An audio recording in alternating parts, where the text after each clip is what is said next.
الحمد لله نحمده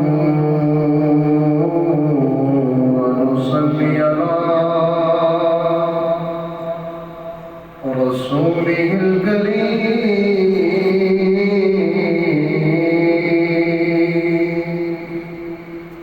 أما بعد فأعوذ بالله من الشيطان الرجيم. بسم الله الرحمن الرحيم. يرفع الله الذين آمنوا منكم والذين أوتوا العلم درجات.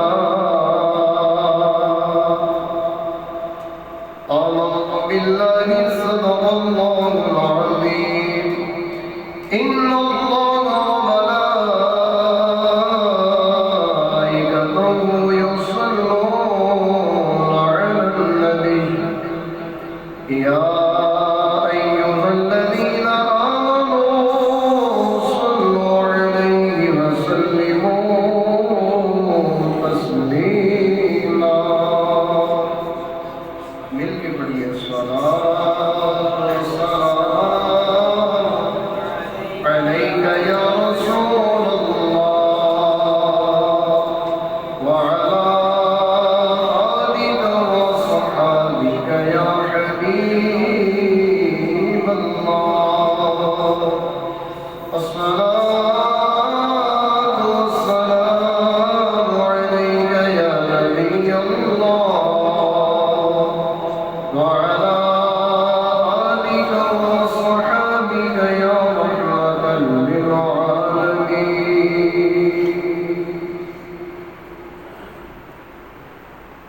زندگی دا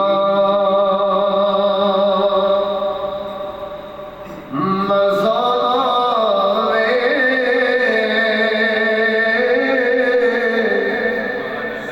سرکار دے بوگے تے. زندگی دا مزہ آوے سرکار دے بوگے تے. موت آوے تے سر ہووے غم خار دے بوگے تے. جنوں نسبت پاکاں دی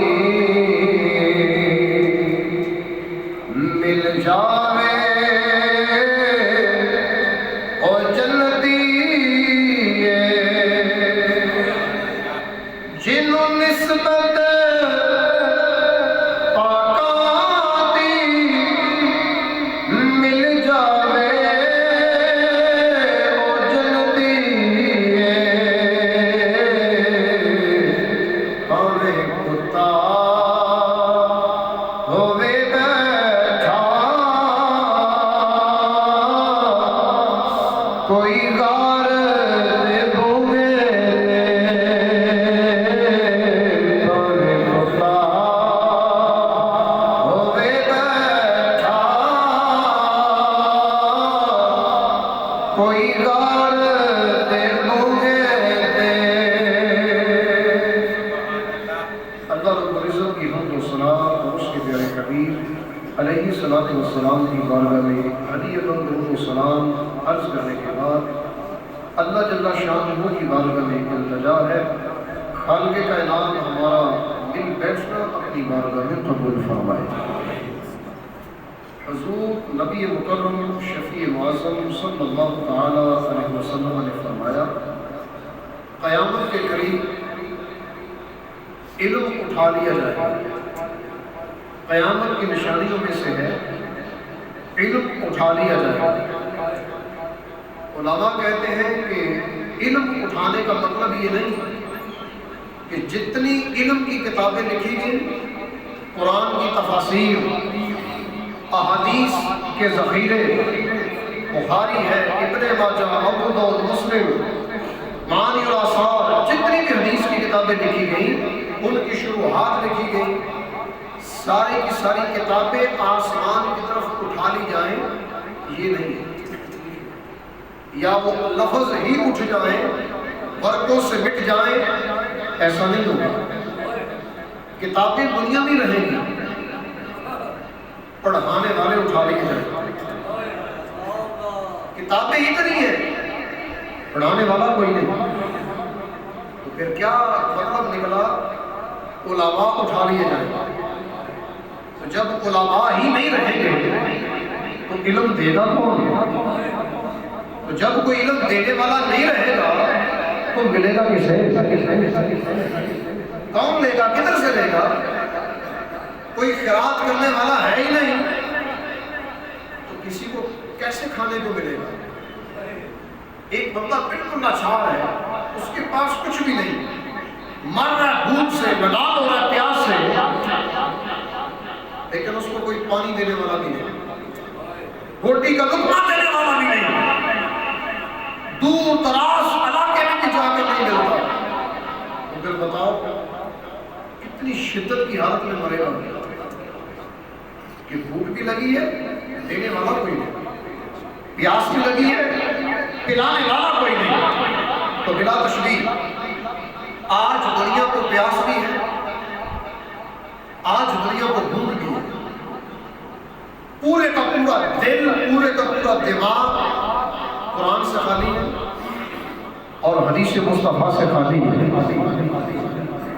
دن گزر رہے ہیں اور ابھی ایسا نہیں کہ کوئی دینے والا نہیں، مدرسے بھی ہیں، جامعات بھی ہیں، کہیں قرآن کے قاری ہیں اور کہیں جاؤ تو دین کے علماء بھی مل جاتے ہیں، تلاش کرنے سے کیا نہیں ملتا؟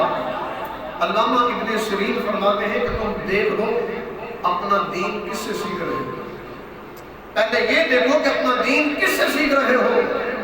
اور آج کے دور میں تو یہ زیادہ ضرورت ہے کہ میں نے قرآن کس سے سیکھنا ہے اور حدیث کا علم کس سے لینا ہے۔ ذرا صحابہ کرام کی مبارک زندگی پڑھیں کہ میرے مصطفیٰ کے یاروں نے یہ علم کہاں سے لیا، تو پھر نظر اسی نقطے پر رک جاتی ہے کہ ان کو میرے مصطفیٰ کے سوا اور کوئی در ملا ہی نہیں، ان کے لیے در مصطفیٰ ہی کافی ہے۔ اللہ نے علم کے انوار تجلیات پورے کے پورے اپنے حبیب کو عطا کیے اور میرے مصطفیٰ نے اپنے صحابہ کو عطا کیا۔ اعلیٰ حضرت امام سنت بھی کہتے ہیں بخدا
مصطفیٰ سے ہوتی ہے اور ہمیں نبی پاک کی پہچان صحابہ سے ہوتی ہے اور صحابہ کی پہچان علماء سے ہوتی ہے اور علماء کو یہ پہچان کہاں سے ملی؟ قرآن سے۔ اور قرآن میں اللہ تعالیٰ کیا کہتا ہے؟ سورۃ الاحزاب اس کی آیت نمبر 43 اللہ رب العزت فرماتا ہے هو الذي يصلي عليكم وملائكته ليخرجكم من الظلمات إلى النور وكان بالمؤمنين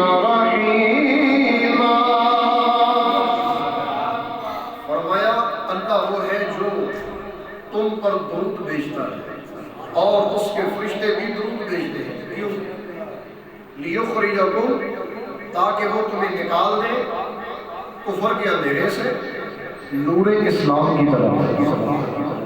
تو اسلام کا نور کیا ہے؟ قرآن۔ اسلام کا نور کیا ہے؟ حدیث مصطفیٰ۔ اور قرآن کے بارے میں میرے آقا فرماتے ہیں خیرکم من تعلم القرآن وعلمہ، تم میں سے بہترین وہ ہے جو قرآن سیکھے اور سکھائے۔ پوری دنیا کے اندر، دنیا کے اسلام کے اندر بہترین وہ ہے جو قرآن سیکھتا ہے اور سکھاتا ہے۔ استاد قرآن کا، شاگرد قرآن سیکھنے والا۔ میرے آقا فرماتے ہیں بہترین، اور دیکھیں جس کو میرے آقا بہترین کہیں وہ دنیا میں ذلیل ہو سکتا ہے؟ بالکل۔ تو قرآن سیکھنے والا، سکھانے والا اگر اللہ کی رضا کو دل میں رکھے تو اللہ نہ دنیا میں ذلیل ہونے دے گا نہ قیامت والے دے گا۔ بلکہ ذلیل کیسے ہوگا ہے؟ میرے آقا علیہ السلام نے فرمایا اللہ تعالیٰ اس بندے کے چہرے کو تر و تازہ رکھے جس نے میری حدیث کو سنا، تو جس طرح سنا اس کو یاد کیا، تو جس طرح یاد کیا ایک ایک لفظ آگے دنیا والوں تک پہنچا دیا، آگے دنیا والوں تک پہنچا دیا۔ تو دیکھیں حدیث سننے والا، سمجھنے والا، پرکھنے والا، آگے دنیا تک سکھانے والا، میرے آقا فرماتے ہیں اللہ اس کے چہرے کو تر و تازہ رکھے۔ یہ دعائیں مصطفیٰ ہے، اور یہ دعا کیا خالی علماء کے لیے ہے، ہمارے لیے نہیں۔ ہم نے حضور کا کلمہ نہیں پڑھا؟ ذرا ہم اپنے گھر میں دیکھیں، اپنے من میں جھانکیں تو نکلتا کیا ہے؟ ہمارے گھر میں نہ کوئی قرآن کی تفسیر، نہ کوئی قرآن کی تفسیر، نہ پڑھنے کا شوق، نہ کوئی میرے آقا کے حدیث کی کتاب، نہ پڑھنے کا شوق۔ شوق کیا ہے؟ موبائل دیکھنے کا۔ شوق کیا ہے؟ ماں سے لے کر چھوٹی بچی تک اور باپ سے لے کر چھوٹے بچے تک شوق یہی ہے کہ بچہ اگر پیدا ہو گیا ہے تو یہ دنیا کے لیے، دنیا کمائے، پیسہ کمائے، عالی شان محلات بنائے، سر اٹھا کے زندگی گزارے، دنیا اچھی ہو جائے، اور آخرت وہ کون اچھی کرے گا؟ یہ کبھی سوچا؟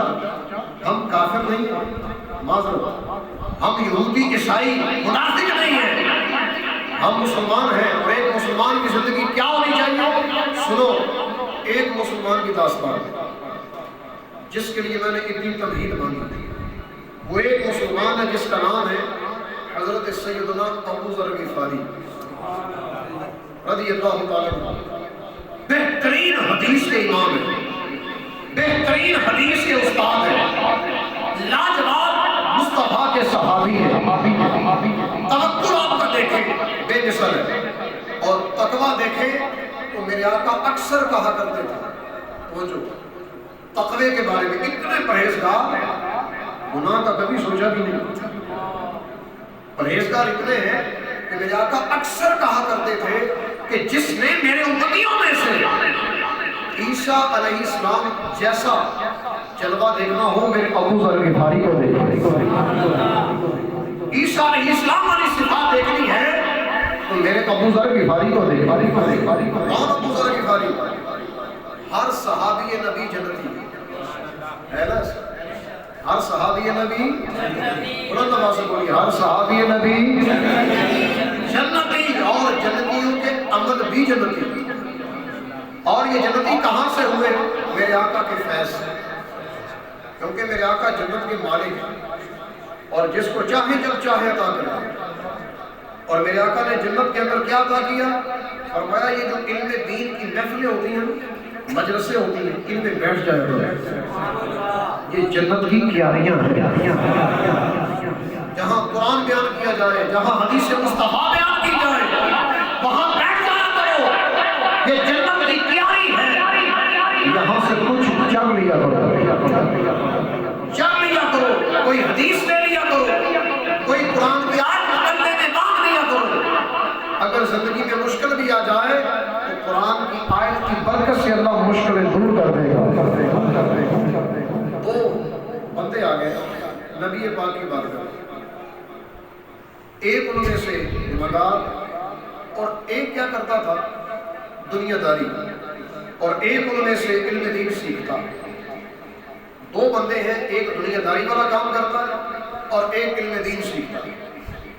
اب دونوں کا فیصلہ حضور کی بارگاہ میں، تو سرکار علیہ الصلوۃ والسلام کی بارگاہ میں وہ بھائی جو دنیا دار تھا کہنے لگا میں کماتا ہوں، خود بھی کھاتا ہوں، اس کو بھی کھلاتا ہوں، تو ذرا حضور اس کو بھی تعلیم دے دے کہ یہ بھی کمائے، یہ سارا دن علم دین سیکھتا رہتا ہے، کماتا کوئی نہیں، پیسے نہیں آتے، دنیا کا مال نہیں آتا۔ تو میرے آقا نے بڑا کیا فرمایا، جملہ ذرا توجہ سے سنبھالنا۔ آقا فرماتے ہیں شاید تیرا رزق بھی اسی وجہ سے آ رہا ہے، تیرا رزق بھی اسی وجہ سے آ رہا ہے، اور میں اس دور میں کہوں اور اس میں کوئی شک نہیں کہ اس دور میں ہمارا رزق ان طلباء کی وجہ سے آ رہا ہے جو رات کے وقت مدرسوں میں بیٹھ کر کبھی قرآن پڑھتے ہیں، کبھی حدیث مصطفیٰ پڑھتے ہیں۔ آج ہمیں بھی اگر سلامتی ہے نا تو ان خوش نصیبوں کی وجہ سے، اور انہی خوش نصیبوں میں جس نے نبی پاک کے مبارک مدرسے سے پڑھا وہ ہیں ابو ذر غفاری۔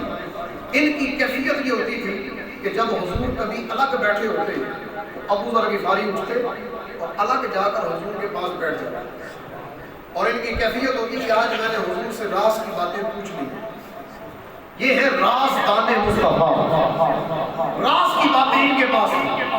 اب انہوں نے پوچھا کہ حدیث بیان کرتا ہوں۔ حضرت ابو ذر غفاری رضی اللہ تعالیٰ فرماتے ہیں کہ ایک مرتبہ میں مسجد میں داخل ہوا اور حضور تشریف فرما ہے اکیلے، تو میرے دل میں خیال آیا آج موقع ہے، جی بھر کے سیکھ لو، جی بھر کے مصطفیٰ سے پوچھ لو، آج علم کے طالب تمہیں مطلوب مل گیا، جو دل کرتا ہے آج تمہیں مصطفیٰ سے لے لو۔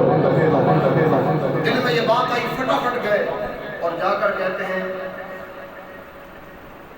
یا رسول اللہ صلی اللہ علیہ وسلم بتائیے آپ نے ہمیں وضو کا حکم نہیں دیا، وضو کا حکم نہیں دیا آپ نے؟ تو نبی پاک فرماتے ہیں ہاں وضو کرنے کا حکم ہے کہ نماز سے پہلے وضو کیا جائے پھر نماز ادا کی جائے۔ تو ابو ذر غفاری کہتے ہیں یا رسول اللہ پھر بتائیے وضو کی فضیلت کیا ہے، اس وضو کرنے کا مقام کیا ہے، مرتبہ کیا ہے، سردی ہے، گرمی ہے، مشکل ہے، آسانی ہے، کوئی بھی وقت ہے، نماز تو پڑھنی ہے اور وضو بھی کرنا ہے، تو بتائیے اس کی فضیلت کیا ہے۔ نبی پاک علیہ السلام نے فرمایا وضو کرنے سے اللہ زندگی کے پچھلے سارے گناہ مٹا دے گا، زندگی کے سارے پچھلے گناہ مٹا دے گا۔ کتنا عظیم رب ہے، کتنی عظیم بارگاہ ہے، کتنے پیارے رحیم نبی ہیں۔ وَقَانَ بِالْمُؤْمِنِينَ رَحِيمًا، یہ پیارے حبیب ایمان والوں کے حق میں انتہائی مہربان ہے۔ ان کی مہربانی پڑھتے جاؤ، کیسی مہربانی ہے؟ میرے آقا فرماتے ہیں وضو کر لو، زندگی کے سارے گناہ اللہ دھو دے گا۔ وضو کرنے کی برکت سے سارے گناہ معاف ہیں۔ پھر حضرت ابو ذر غفاری کہتے ہیں حضور آپ نے ہمیں نماز کا بھی حکم دیا، فرمایا ہاں نماز کا بھی حکم ہے، وضو کے بعد اگلا درجہ نماز کا۔ تو کہنے لگے حضور بتائیے نماز کی کیا اہمیت ہے، نماز کی فضیلت کیا ہے؟ تو نبی پاک صلی اللہ علیہ وسلم نے فرمایا یہ بہترین عمل ہے، بہترین عمل نماز ہے۔ فرمایا یہ خیر کثیر بھی ہے، اور جس کا دل کرتا ہے خیر کثیر میں سے جتنا چاہے لے لے۔ خیر کثیر بہت زیادہ بھلائی والا عمل ہے، جس کا جتنا دل چاہتا ہے لے لے، اور جس کا دل چاہتا ہے کم لے۔ اب زیادتی اور کمی یہ تمہارے ہاتھ میں کہ تم نمازیں کیسی پڑھتی ہو، التحیات بھی نہیں آتی، 15ویں صدی ہے نا، پوچھا جائے نا مہارت ہے بہت ہے، کمال ہے بہت ہے، پیسہ ہے لاجواب ہے، پوچھا جائے التحیات بھی آتی ہے تو آگے سے جواب آتا ہے یار مسئلہ ہے نہیں آتی۔ اگر آتی بھی ہے تو تیز تیز. میں ابھی آپ کے سامنے ایک اصول بیان کرتا ہوں، ہر بندہ پرکھ لے مجھے آتی ہے کہ نہیں.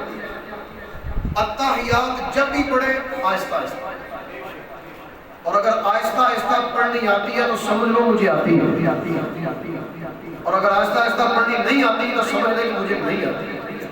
یہ میری عادت ہے. تیز تیز پڑھنا میری عادت ہے، ٹائم گزارنا میری عادت ہے. یہ تیری عبادت نہیں، اس عبادت پر تجھے ثواب نہیں ملتا، کیونکہ ابھی یہ عبادت تو بنی نہیں ہے، ابھی تو تیری عادت ہی ہے. تیز تیز پڑھنا، تیز تیز سجدے کرنا، تیز تیز تسبیحات بولنا، تیز تیز تیرا قرآن پڑھنا. شرم نہیں آتی؟ کوئی بندہ کسی کا الٹا نام لے لے، جلدی جلدی گفتگو کرے، اگلا کہتا ہے سمجھ کے بات کر، آہستہ سے بات کر، مجھے سیکھا نہیں ہے. اور بندہ رب کی بارگاہ میں کیا کہتا ہے؟ الحمدللہ رب العالمین الرحمن الرحیم مالک یوم الدین. اس کا نام بھی صحیح نہیں لیتا. شرم نہیں آتی؟ اس نمازی کو جس کی نماز میں خرابی ہے. اور اللہ قرآن میں کیا کہتا ہے؟ فَوَيْلٌ لِّلْمُصَلِّينَ الَّذِينَ هُمْ عَنْ صَلَاتِهِمْ سَاهُونَ. فرمایا خرابی ہے ان نمازیوں جو اپنی نمازوں کو ہی بھلا بیٹھے، وقت گزار کر پڑھتے ہیں، قضا ہو جائے پرواہ نہیں. فرمایا خرابی ہے. وَيْلٌ ایک وادی ہے جہنم کے اندر، 70 مرتبہ جہنم میں اس وادی سے پناہ مانگتا ہے. بے نمازی کو وہاں ڈالا جائے گا. جنتی جنت میں بیٹھ کر ایک دوسرے سے پوچھے گا وہ تیرا ایک بھائی تھا، ایک دوست تھا دنیا میں چلتا پھرتا، آج دیکھ جنت میں ہے کہیں؟ جواب دے گا کہ یہاں تو کوئی نہیں ہے، ہو سکتا ہے جہنم میں ہو. قرآن کے الفاظ ہیں، ہو سکتا ہے کہ جہنم میں ہو. جب وہ جہنم میں جان کر دیکھے گا، جنتی جہنم میں جان کر دیکھے گا، اس کو پوچھے گا تو یہاں کیسے آیا؟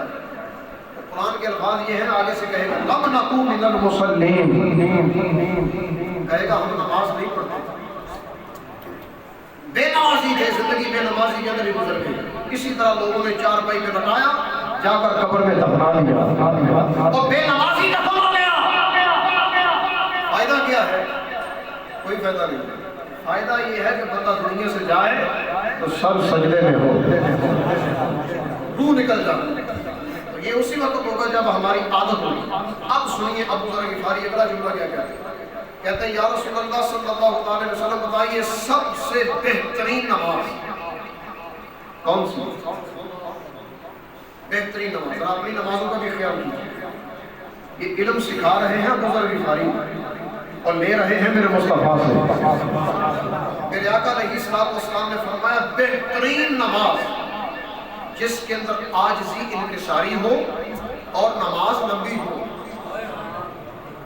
عاجزی انکساری ہو، نماز لمبی ہو. آئیے ذرا ہماری نمازیں لمبی ہوتی ہیں کہ یہاں پر اگر امام 2-4 منٹ اوپر کر دے تو کہتا ہے یار یہ امام نماز بڑی لمبی پڑھاتا ہے.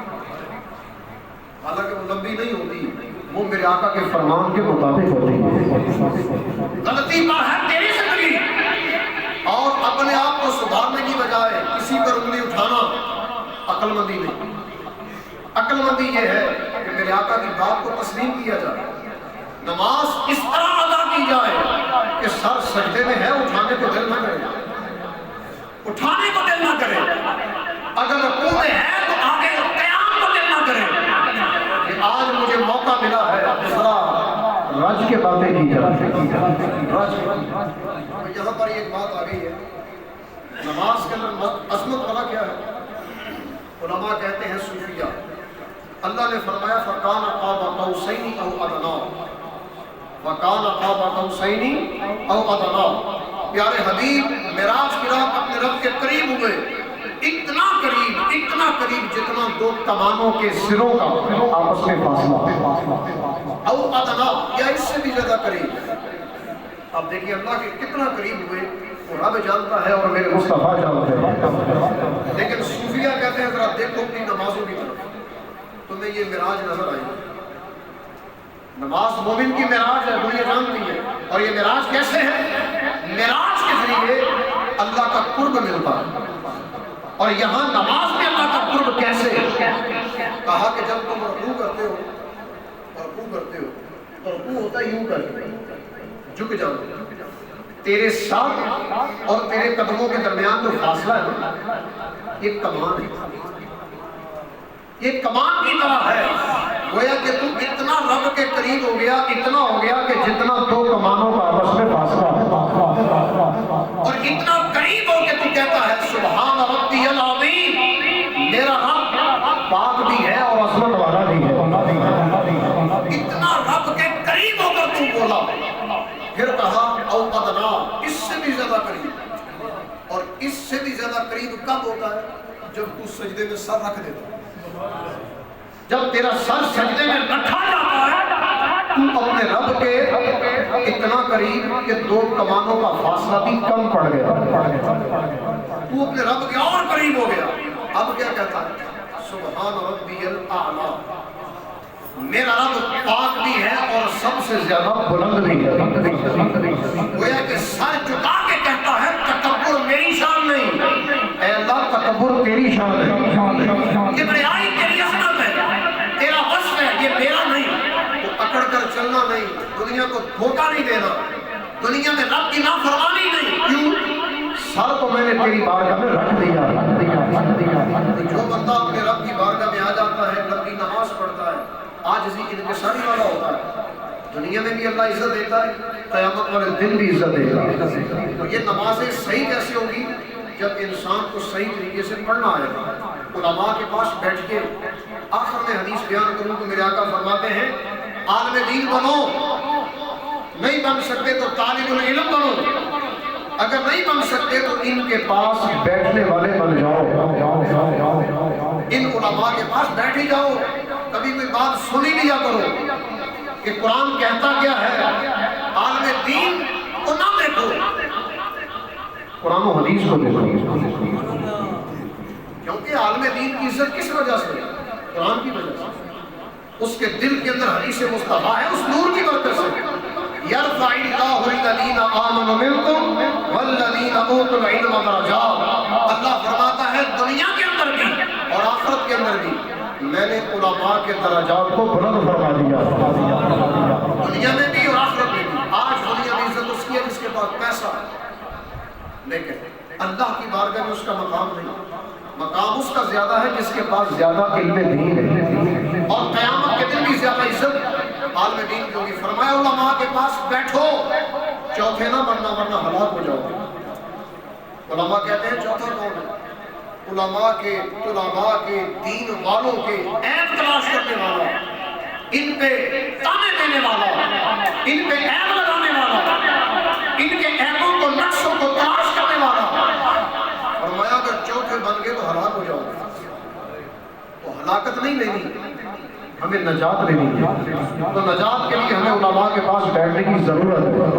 اللہ ہم سب کو علم دین سے والہانہ محبت عطا فرمائے۔ وآخر دعوانا ان الحمد للہ۔